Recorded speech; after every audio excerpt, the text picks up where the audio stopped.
أهلا بكم متابعي قناة ملوك الأرانب. عندنا هذه الأرانب الصغيرة ما شاء الله تبارك الله. نربيها داخل قفص الطيور. هذا هو قفص الطيور، ويعتبر مناسب جدا لتربية الأرانب الصغيرة والأرانب الشباب.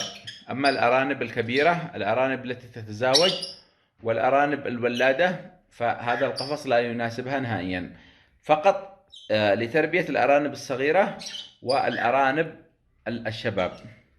لاحظوا هذا القفص مناسب جدا حجما، ويعني الحركة فيه وتربية الأرانب الصغيرة فيه تعتبر مناسبة جدا.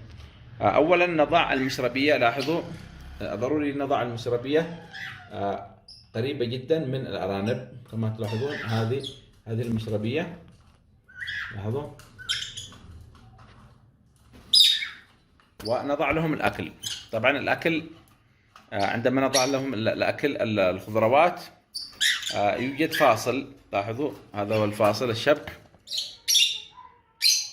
والجميل في هذا القفص هو هذا السحاب.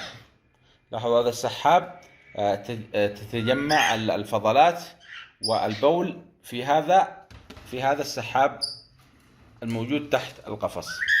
يعني هذا شيء جميل وميزة جميلة في هذا القفص، يعني ما يوسخه لك البيت.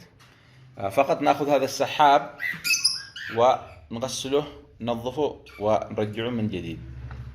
لاحظوا الأرانب مستمتعة داخل القفص، يعني ماخذة راحتها. فقط نهتم بالنظافة ونهتم بالتغذية وبالماء.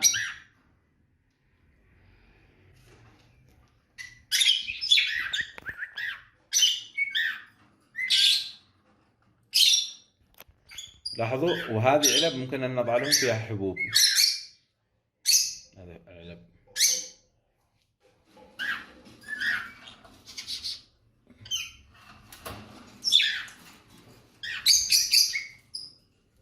حبيت أن أعرض لكم هذا القفص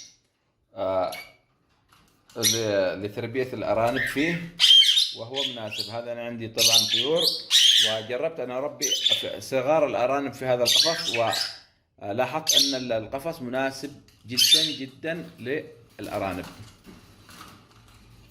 هذا، ونتمنى لكم الفائدة، وإلى اللقاء في مقطع قادم إن شاء الله.